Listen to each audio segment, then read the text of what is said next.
점점점 신앙생활을 하면서 느끼는 것은 신앙생활은 어렵다는 것입니다. 그냥 종교생활을 하는 것은 쉽습니다. 교회에서 예배드리고 그냥 종교적인 생활을 하는 것은 쉽지만 실제 우리가 하나님의 말씀대로 살아가려고 한다면 굉장히 신앙생활이 어렵다는 것을 느끼게 됩니다.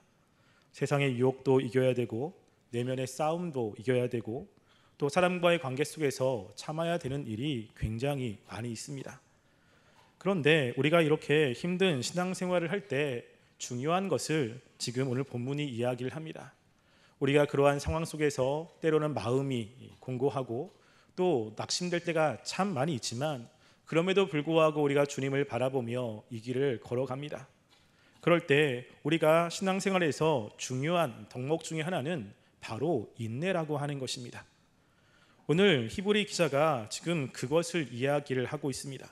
믿음과 인내는 굉장히 긴밀한 관계가 있습니다. 또 이 믿음은 우리 그리스도의 삶에서 뗄래야 뗄 수 없는 관계에 있습니다. 1절에 보시면 이 히브리 기자는 그리스도인의 삶을 경주로 지금 비유해서 설명을 하고 있습니다. 히브리 기자만 그렇게 설명한 것이 아니라 사도 바울이 이 경주로 이 신앙생활을 참 많이 이야기를 했습니다. 특별히 고린도전서 9장 24절부터 27절에 보면 운동장에서 다름질하는 자들이 다 달릴지라도 오직 상을 받는 사람은 한 사람인 줄 알지 못하느냐 라고 이야기하면서 이 경주와 관련해서 신앙생활을 이야기를 하고 있습니다. 그런데 이 신앙생활은 단거리 경주가 아니라 장거리 경주입니다. 그렇기 때문에 신앙생활을 할 때 이 인내는 너무나 중요함을 이야기를 하죠. 그런데 이러한 그 신앙생활의 경주로 비유된 이것은 우리만 그런 것이 아니라 믿음의 선배들도 똑같이 그렇게 살았음을 이야기를 합니다. 특별히 1절에 보시면 그러므로 우리에게 구름같이 둘러싼 허다한 증인들이 있다고 이야기합니다. 즉 이러한 증인은 10장에서 이야기하는 믿음의 사람들입니다. 그들을 증인들이라고 이야기를 하지요. 즉 하나님께로부터 믿음을 인정받은 사람들입니다. 그들의 삶을 보면 전부 다 하나같이 믿음으로 인내했던 삶이라는 것을 우리는 알게 됩니다. 그들은 하나님께서 주신 그 모든 경주를 완주했고 이제는 그 경주에서 모든 것을 다 내려놓은 사람들이죠. 근데 그들이 경주를 성공적으로 마친 후에 우리는 그들이 갔던 그 길을 다시 우리도 가고 있는 것입니다. 그렇기 때문에 우리의 신앙생활을 경주로 이야기할 때 이 경주에 있는 특징 두 가지를 통해서 우리가 신앙생활에서 꼭 갖추어야 될 인내를 이야기합니다. 경주에서 중요한 것은 하나는 벗는 것이고 하나는 인내하는 것입니다. 우리가 육상을 할 때 중요한 것은 몸을 좀 가볍게 해야 되지 않습니까? 그래서 육상하는 사람은 몸을 가볍게 하기 위해서 특수 재질의 그 운동복을 맞춥니다. 무거우면 경주를 잘 할 수가 없습니다. 신앙생활도 마찬가지로 우리가 벗어야 될 것이 하나가 있는데 그것은 무거운 것, 즉 얽매이기 쉬운 죄라고 하는 겁니다. 무거운 것과 얽매이기 쉬운 죄는 동의어로 되어 있습니다. 즉 이 죄의 특징을 이야기를 하고 있는데요. 이 죄는 얽매이기 쉬운, 달라붙기 쉬운 것이라고 이야기합니다. 그래서 우리가 신앙생활을 잘하려면 중요한 하나, 이 죄를 벗어야 되는 것입니다. 그래서 읽지 않았지만 4절에 보시면 너희가 죄와 싸우되 아직 피 흘리기까지 대항하지 아니했다라고 이야기하면서 죄와의 싸움을 이야기합니다. 근데 그것만 가지고 되는 것은 아니고요. 바로 인내가 있어야 됩니다. 그래서 1절에 보시면 인내로서 우리 앞에 당한 경주를 하며라고 이야기를 하지요. 그래서 이 인내, 즉 곤란한 것을 극복하고 적극적으로 참아내는 것이 필요합니다. 실제로 이 히브리 기자가 쓴 이 수신자들은 참 많이 인내했습니다. 그래서 그 인내에 대해서 칭찬을 많이 했습니다. 히브리서 10장 32절에 보면 그들의 인내에 대해서 이렇게 칭찬합니다. 전날에 너희가 빛을 받은 후에 고난의 큰 싸움을 견디어낸 것을 생각해라 라고 이야기하죠.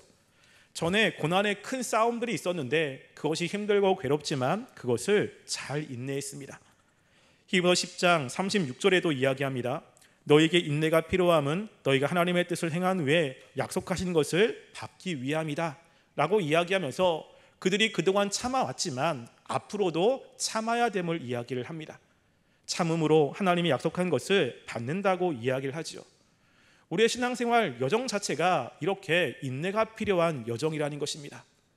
또 하나 히브리 기자는 우리에게 인내가 필요한 이유는 바로 예수님 때문이라는 것이죠. 2절에 이야기를 합니다. 믿음의 주여 또 온전케 하신 이는 예수를 바라보라 라고 이야기하죠. 우리가 바라봐야 될 대상, 우리가 본봐야 될 대상은 예수님 아니겠습니까? 그 예수님을 바라보라고 이야기를 합니다. 이 바라보라는 것은 현재 분사로 되어서 계속해서 주목하라고 이야기를 합니다. 그래서 이 육상을 하는 사람들은 결승점, 꼬린 지점을 바라보며 계속 뛰는 것처럼 신앙생활을 하는 사람들은 우리가 바라봐야 될 그 예수님께 시선을 고정해서 그 신앙생활의 여정을 가야 되는 것이죠. 그런데 이 예수님을 바라봐야 되는 이유를 두 가지를 이야기합니다. 그 예수님이 믿음의 주이고 온전케 하시는 이라고 이야기합니다. 믿음의 주라고 하는 것의 헬라어 단어는 바로 아르케곤이라는 단어입니다. 즉 시작, 근원이라고 하는 뜻이죠.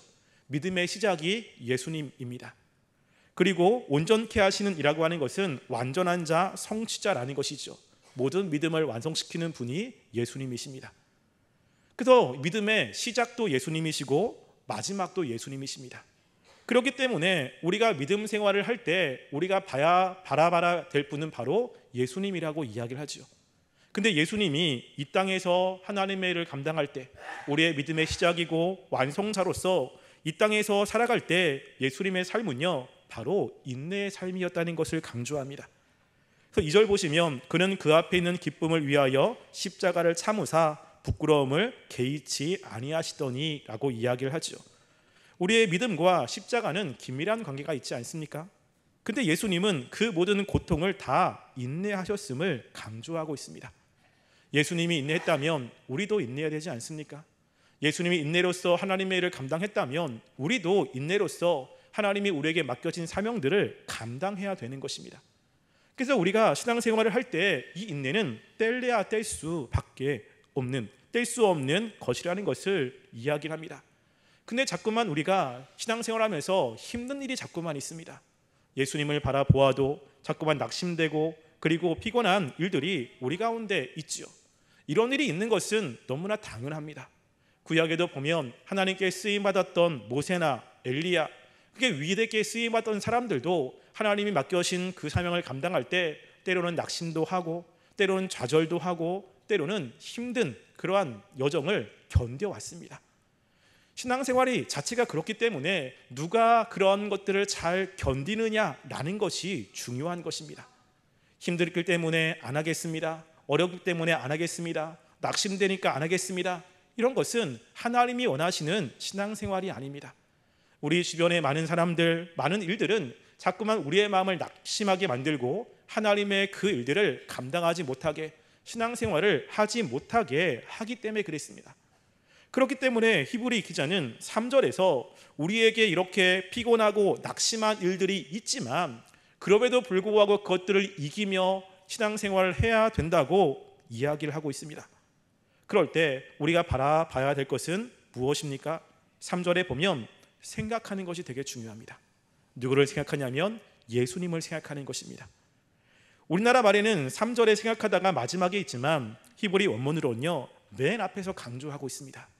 우리가 힘들고 어려울 때 누구를 바라봐야 되죠? 예수님을 바라보셔야 됩니다.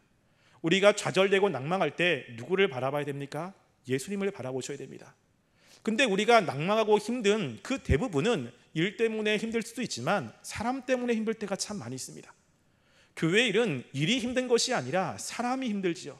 사람과 마음이 맞지 않았기 때문에 힘들고 의견 충돌 때문에 힘들고 뒤에서 이야기하기 때문에 힘들고 전 그런 걸 보면 너무 마음이 힘들고 그리고 답답할 때가 참 많이 있습니다. 근데 그런 일들을 예수님도 감당해냈다는 것입니다. 그래서 특별하게 우리가 예수님을 생각할 때 중요하게 이야기하는 것은 바로 죄인들이 이같이 자기에게 거역한 일을 참으시는 예수님입니다. 예수님은 하나님의 아들이시죠. 예수님은 하나님의 말씀을 사람들에게 정말로 잘 설명했습니다. 예수님은 많은 능력들을 행했습니다. 그러면 그 예수님을 사람들이 믿어야 되고 예수님을 좋아해야 되고 예수님을 따라야 되는데 예수님의 삶의 여정을 보면요 예수님을 대적하는 사람이 굉장히 많았습니다. 종교 지도자들, 특별히 같은 신앙을 가진 사람들이 예수님을 비방했고 예수님을 죽이는 데 앞장섰고 예수님을 힘들게 만들었습니다.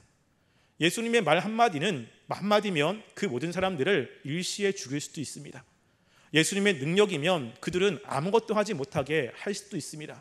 근데 예수님은 그 모든 사람들을 묵묵히 참으셨다는 것입니다. 예수님은 그 모든 것들을 견디셨고 그 모든 것들을 하나님께 맡기시며 인내하셨음을 이야기를 합니다. 그러면서 우리에게도 그것이 필요하다는 것입니다. 우리를 힘들게 만드는 사람들, 우리를 마음 아프게 하는 사람들, 괴롭게 만드는 사람들 있습니다. 하나님도 다 압니다. 근데 하나님이 그런 사람들을 옆에 두시고 그리고 우리들에게 원하시는 것은 그러한 사람이 있을지라도, 그러한 일들이 있을지라도 우리의 구주이신 예수님이 그 모든 것을 참아내며 인내하신 것처럼 우리가 그 예수님을 생각하며 견디라는 것입니다. 우리가 힘들 때 그 모든 것을 이길 수 있는 것은 그 예수님을 묵상하는 것입니다. 그것을 강조하고 있는 것이죠. 언제까지입니까? 주님이 부르시는 그때까지입니다. 한번 묵상해서 끝나는 것이 아니라 주님이 부르시는 그때까지 또 묵상하고 또 묵상하고 그 어려운 것을 참고 나가는 것이 신앙생활입니다. 그래서 요한계시록에 보면 우리가 이제 마지막에 되어질 일에 대해서 쭉 이야기하다가 요한계시록 13장 9절부터 10절 말씀에 이런 말씀을 합니다. 누구든지 귀가 있거든 들을지어다. 사로잡힐 자는 사로잡혀 갈 것이요 칼에 죽을 자는 마땅히 칼에 죽을 것이니 성도들의 인내와 믿음이 여기 있느니라 라고 이야기합니다. 어려움이 있습니다. 고통이 있습니다. 사람들과 관계 속에 힘든 것이 있습니다. 그런데 하나님을 믿는 사람들의 중요한 것은 바로 인내와 믿음이 바로 여기 있다는 것입니다. 그 모든 것을 하나님을 바라보며 참아내는 믿음인 것입니다. 우리가 신앙생활 쉽지 않습니다. 점점점 어려워지는 것 같습니다. 무엇인가 열심히 하면 비방도 많이 받습니다. 우리가 그럴 때 주님을 바라보시기 바랍니다. 주님을 바라보며 인내하시기 바랍니다. 하나님이 우리의 그러한 믿음을 보시고 우리를 칭찬하실 것입니다. 따라서 우리가 하나님을 바라보며 힘들고 어려운 신앙생활을 인내로써 완주하는 성도들이 되기를 간절히 소원합니다.